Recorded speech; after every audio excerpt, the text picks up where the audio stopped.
Une semaine intense au Real Madrid.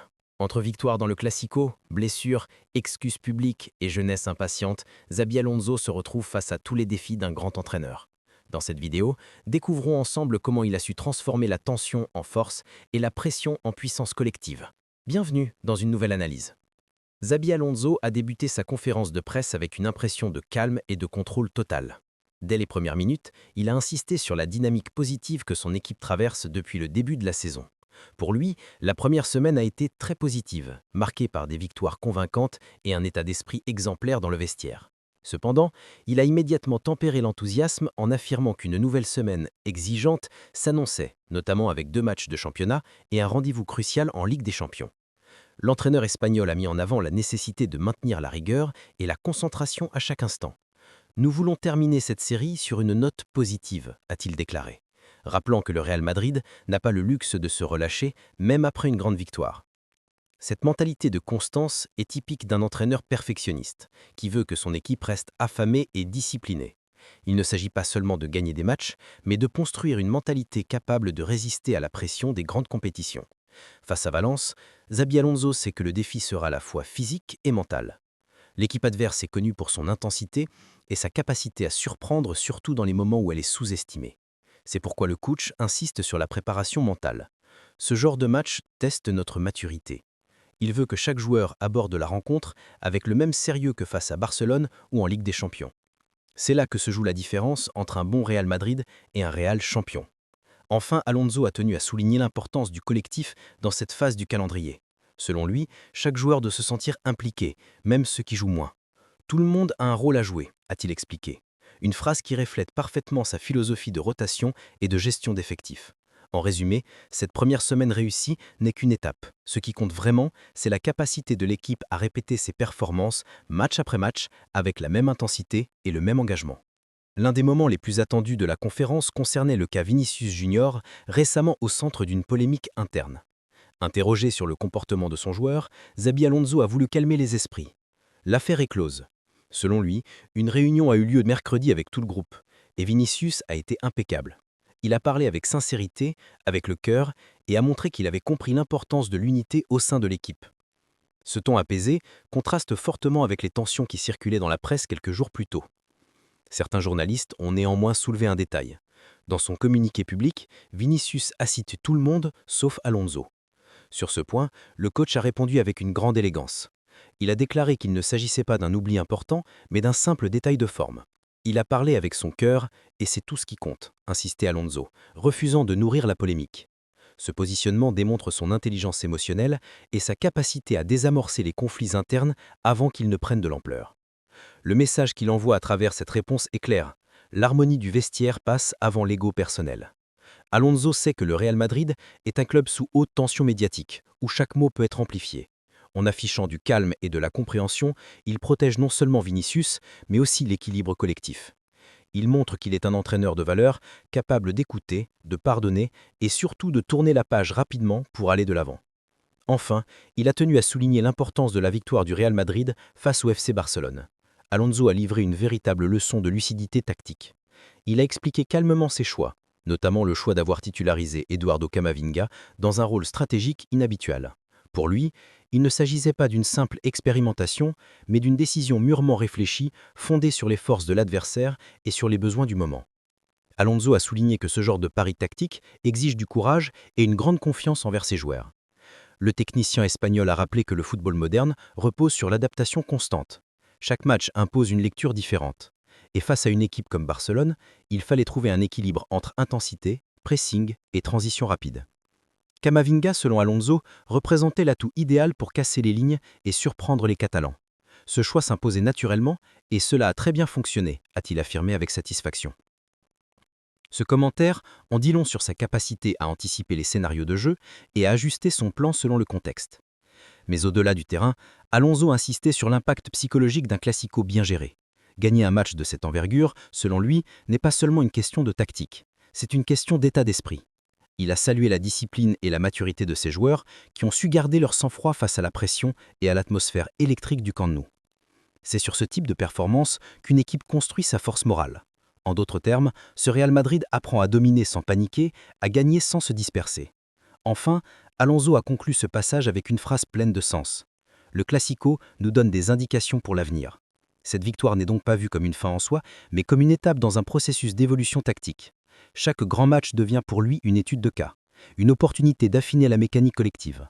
Et dans ce domaine, Alonso montre déjà une maturité impressionnante. Lorsqu'on lui a demandé s'il attendait davantage de buts de Kylian Mbappé, Alonso a répondu avec le sourire. Il a marqué et il marquera encore. Derrière cette phrase simple se cache une immense confiance dans le joueur français.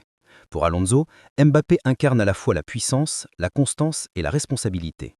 Il a souligné à quel point l'attaquant s'investit au quotidien, non seulement pour marquer, mais aussi pour tirer l'équipe vers le haut. Il assume son rôle avec beaucoup de maturité, a précisé Alonso, saluant l'attitude exemplaire du joueur à l'entraînement comme en match. Ce compliment n'est pas anodin. Dans un vestiaire fourré de stars, Mbappé est arrivé avec une pression colossale, mais il semble avoir trouvé un équilibre. Alonso voit en lui un véritable modèle de professionnalisme, un joueur capable de mettre son talent au service du collectif. Il ne le réduit pas à un simple buteur, mais le décrit comme un leader naturel dont la présence influence positivement ses coéquipiers. Ce type de reconnaissance publique, venant d'un coach aussi exigeant, montre à quel point Mbappé a gagné le respect du vestiaire madrilène. Cependant, Alonso a également évoqué la nécessité de gérer avec précaution le temps de jeu du champion du monde. Il ne faut pas trop solliciter les joueurs, a-t-il expliqué, conscient des risques de fatigue et de blessures. La saison est longue et les objectifs multiples. Liga, Ligue des Champions, Coupe du Roi. Gérer Mbappé, c'est aussi préserver son explosivité dans les moments décisifs. Cette attention particulière illustre la rigueur d'un entraîneur qui connaît parfaitement la fragilité du corps d'un joueur de haut niveau. Enfin, l'analyse d'Alonso sur Mbappé va bien au-delà des statistiques. Pour lui, le leadership du Français ne se mesure pas uniquement en but, mais en attitude. Il parle d'un joueur qui inspire, qui encourage, qui montre l'exemple. Nous devons accompagner toute l'équipe pour qu'elle marque, a-t-il ajouté, comme pour rappeler que le Real Madrid reste un collectif avant tout. Cette phrase résume sa vision. Dans son Real, personne n'est au-dessus du groupe, pas même Kylian Mbappé, le joyau du club. Et c'est peut-être cette humilité collective qui fera la différence cette saison. Pour Xabi Alonso, la victoire face au SC Barcelone n'est pas seulement un succès sportif, mais un tournant psychologique dans la saison. Lorsqu'il évoque ce triomphe, il parle d'un moment fondateur pour la confiance du groupe. Avant même le match, il avait discuté avec ses joueurs de l'importance d'une telle rencontre, consciente qu'un classico dépasse le cadre des 3 points. Cette victoire symbolise l'identité que Xabi Alonso veut instaurer au Real Madrid, celle d'une équipe qui ne fuit pas les grands rendez-vous, mais qui s'y élève. Cependant, le technicien a immédiatement tempéré les célébrations. « Il faut maintenant l'oublier », a-t-il déclaré avec lucidité.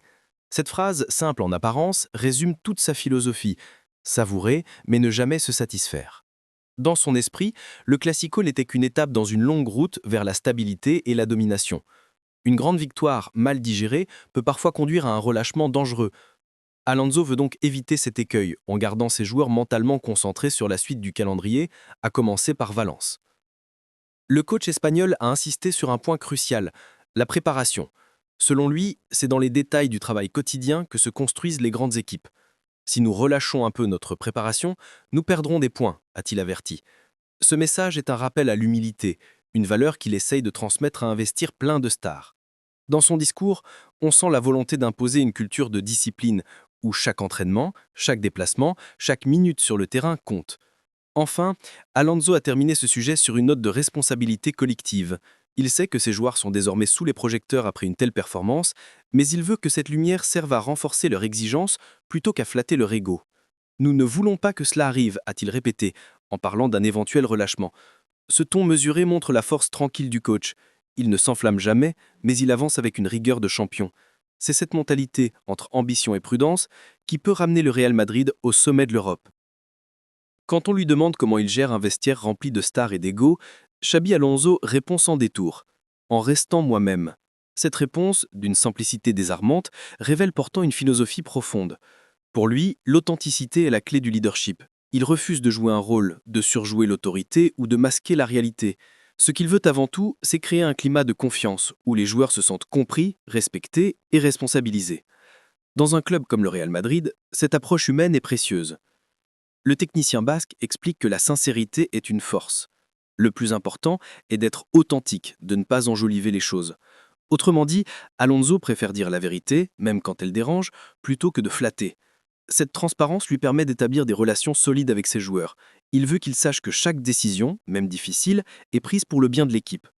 Cet style de management, basé sur la clarté et le respect, contraste avec l'image souvent distante des entraîneurs de grands clubs. Mais Alonso ne s'arrête pas à la communication, il parle aussi d'intelligence émotionnelle, une qualité essentielle pour comprendre que chaque joueur est différent. Certains ont besoin d'encouragement, d'autres d'un cadre plus strict. Gérer un groupe comme celui du Real Madrid, c'est jongler entre les sensibilités, les ambitions et les frustrations. Alonso semble l'avoir compris très tôt. Il ne cherche pas à être aimé de tous, mais à être respecté de chacun. C'est une nuance subtile, mais capitale, dans un vestiaire d'élite. Et cette approche émotionnelle est aussi une arme sur le plan sportif. En comprenant la psychologie de ses joueurs, Alonso renforce leur engagement sur le terrain. Lorsqu'un joueur se sent écouté et valorisé, il donne davantage. C'est peut-être pour cela qu'on sent dans le Real Madrid actuel une atmosphère de sérénité et d'unité. Alonso réussit à transformer la pression en motivation collective. Et dans une saison longue et exigeante, cette force intérieure peut devenir le véritable moteur du succès madrilène. L'un des sujets les plus sensibles abordés lors de la conférence de presse concerne le jeune prodige brésilien Endrick, toujours en attente de ses premières minutes sous le maillot du Real Madrid. Interrogé sur cette situation, Alonso a fait preuve d'une grande transparence. « J'aurais aimé qu'il joue quelques minutes, mais les conditions n'ont pas été réunies. » Ces mots révèlent à la fois une certaine frustration et une volonté de protéger le jeune joueur. Endrick est un diamant brut, mais Alonso sait qu'il doit être poli avec patience pour révéler tout son éclat. Le coach madrilène a insisté sur un point essentiel, l'intégration progressive. Pour lui, il n'est question de ne pas brûler les étapes. Le Real Madrid est un club où la pression médiatique et sportive est constante, et lancer un jeune trop tôt pourrait nuire à sa confiance. Il s'entraîne bien, il apprend vite, mais chaque chose a son temps, a-t-il ajouté. Ce choix réfléchi traduit la vision à long terme d'Alonso, qui veut bâtir des fondations solides plutôt que des feux d'artifice éphémères. Endrick, malgré son impatience, semble compris et soutenu. Dans ses propos, on sent également un message destiné au public et aux médias. La patience fait partie du projet. Le Real Madrid n'a pas recruté Endrick pour le montrer tout de suite, mais pour le former à devenir un pilier du futur. Alonso veut que les supporters voient au-delà du court terme. Il ne doute pas du talent du jeune Brésilien, mais il veut que son développement se fasse dans un environnement stable, loin des attentes démesurées. Les conditions doivent être réunies, répète-t-il, une phrase qui sonne comme une promesse. Son heure viendra. Enfin, cette gestion d'Endrick illustre à merveille la philosophie d'Alonso, celle d'un entraîneur qui privilégie la croissance durable à la précipitation. Dans un football moderne où tout doit aller vite, sa patience est presque révolutionnaire. Il traite Endrick comme un investissement humain, pas comme un outil marketing. Et quand viendra le moment, le jeune attaquant pourra entrer sur le terrain, non pas comme un symbole, mais comme un joueur prêt, mûr et digne de porter le maillot blanc du Real Madrid. Et pendant qu'Alonso prépare l'avenir avec patience, un coup dur inattendu est venu bouleverser ses plans à court terme. Le Real Madrid a reçu une mauvaise nouvelle au lendemain du Classico, la blessure de Dani Carvajal, l'un des cadres du vestiaire. Xabi Alonso a confirmé la gravité du diagnostic, avec un ton mêlant tristesse et réalisme. Carva a joué 20 minutes, il s'est battu et lundi matin, nous avons reçu un appel du médecin. Le verdict est tombé, une absence estimée entre 7 et 8 semaines. Une véritable claque pour le coach qui comptait sur son expérience et son leadership pour encadrer la défense madrilène dans les prochaines semaines. Alonso n'a pas caché son admiration pour son joueur. Il a rappelé combien Carvajal avait toujours fait preuve de courage, même dans les moments difficiles. « Il va nous manquer, c'est certain », a-t-il déclaré, soulignant à quel point le défenseur est un exemple dans l'effort et la loyauté. Cette blessure rappelle aussi une réalité du haut niveau, la fragilité physique des joueurs essentiels. Pour Alonso, ce n'est pas seulement une perte tactique, mais aussi une perte morale. Le vestiaire ressentira forcément l'absence d'un homme qui incarne la combativité madrilène. Face à cette situation, l'entraîneur doit réinventer son plan défensif.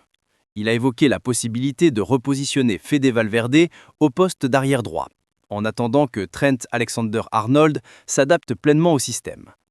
Ce choix démontre sa flexibilité tactique, mais aussi sa confiance dans la polyvalence de ses joueurs. Alonso aime les footballeurs capables de s'adapter, de comprendre plusieurs rôles. Il ne se plaint pas des blessures, il s'en sert comme d'un test de créativité. C'est dans l'adversité qu'il révèle son intelligence de jeu. Enfin, Alonso a tenu à envoyer un message à Carvajal. « Nous l'attendons ». Une phrase courte, mais lourde de sens. Elle témoigne d'un lien humain fort entre l'entraîneur et ses joueurs. Même blessé, Carvajal reste une figure centrale du groupe. Alonso veut que tout le monde sente cette solidarité, que le Real Madrid avance ensemble, même lorsque certains tombent. Cette mentalité de fraternité, de soutien mutuel, est peut-être ce qui distinguera cette équipe des autres. Une armée unie, guidée par la résilience. Au-delà des blessures, des polémiques et des choix tactiques, Xabi Alonso a insisté sur un mot-clé: unité. Pour lui, c'est le ciment invisible qui lie toutes les victoires. Quand une équipe pense ensemble, elle gagne ensemble. Cette phrase prononcée avec calme mais fermeté résume la philosophie du coach. Il sait, dans un club comme le Real Madrid, les tensions peuvent surgir à tout moment. L'objectif est donc de transformer chaque difficulté en occasion de renforcement collectif. Et c'est précisément ce qu'il est en train de réussir. Depuis la victoire contre Barcelone, on sent un vestiaire plus soudé, plus complice. Les joueurs s'encouragent davantage, se parlent plus, s'écoutent mieux. Vinicius et Mbappé, longtemps perçus comme deux pôles d'énergie opposés, ont été vus plaisantant ensemble à l'entraînement. Un détail qui ne passe pas inaperçu. L'équipe vit bien, a confirmé Alonso, visiblement satisfait du climat interne. Pour lui, le football n'est pas seulement une question de talent individuel, mais de relations humaines. C'est là que se crée la magie des grandes équipes. Cette unité se reflète également sur le terrain. Le Real Madrid joue désormais avec une intensité collective remarquable. Les lignes bougent ensemble, la défense se replace en bloc, et même les attaquants participent à l'effort défensif. Alonso parle d'un collectif intelligent, capable d'anticiper les situations avant qu'elles ne deviennent dangereuses. C'est un signe clair de maturité tactique et mentale. Ce Real n'est plus une addition de stars. C'est une machine cohérente, guidée par un esprit commun. Enfin, Alonso a remercié publiquement ses joueurs pour leur engagement et leur attitude exemplaire. Je sens une vraie équipe, pas seulement des noms sur une feuille. Dans une ère où le football moderne glorifie les individualités, cette phrase sonne comme un rappel de valeurs anciennes, presque spirituelles. L'unité du groupe est devenue la plus grande victoire d'Alonso jusqu'à présent. Et à écouter ces mots, on comprend qu'il voit déjà au-delà des matchs. Il est en train de bâtir une dynastie. Et après avoir retrouvé la cohésion et la confiance, Alonso regarde l'avenir. Le prochain défi s'appelle Valence. Pour conclure sa conférence de presse, Alonso a recentré son discours sur l'objectif immédiat, le match contre Valence. Il a prévenu que ce ne serait pas un adversaire facile. C'est une équipe courageuse, qui ne renonce jamais, a-t-il affirmé. Ce genre de déclaration montre qu'il ne sous-estime jamais personne, peu importe le classement. Alonso sait que la clé du succès réside dans la constance. Il ne veut pas d'un Real Madrid capable de briller contre Barcelone et de trébucher face à une équipe plus modeste. L'exigence reste la même, quel que soit le nom en face. Le coach a également insisté sur la gestion émotionnelle après un grand match. Les émotions du Classico doivent devenir du carburant, pas une distraction. Cette phrase témoigne d'une incroyable maturité psychologique. Il veut que ses joueurs utilisent la confiance acquise pour renforcer leur concentration. Gagner contre Valence, c'est aussi prouver que le Real Madrid s'est enchaîné, sans tomber dans la suffisance. Alonso veut une équipe affamée, disciplinée et mentalement prête à tout moment. Mais au-delà du match à venir, son regard porte déjà sur l'avenir à long terme. Il parle d'un Real Madrid en construction, où chaque joueur apprend à penser pour l'équipe. Dans son discours, il y a une idée de continuité, presque de transmission. Il ne s'agit pas simplement de gagner des titres, mais de poser les bases d'un modèle durable. Il veut un club qui reste fort, même quand les stars partent. Un collectif où la mentalité gagne toujours sur le talent. Et a terminé sa conférence avec un ton calme et rassurant. Nous voulons avancer de manière sûre. Ces mots résument tout. Après les émotions du Classico, les blessures, les excuses et les tensions, Alonso veut ramener tout le monde à l'essentiel. Le jeu, le travail, la progression. Son Real Madrid avance, pas à pas, vers une forme de maturité nouvelle. Et si cette stabilité se confirme, le club pourrait bientôt retourner cette machine impitoyable que l'Europe de Drout. Entre la jeunesse d'Hendrick, la blessure de Carvajal, les excuses de Vinicius et le leadership de Mbappé, Xabi Alonso prouve qu'il n'est pas seulement un stratège, mais un bâtisseur d'âme. Ce Real Madrid, plus uni que jamais, avance dans la tempête avec la sérénité des grandes équipes. Et si cette harmonie persiste, une nouvelle ère pourrait bien commencer à Madrid.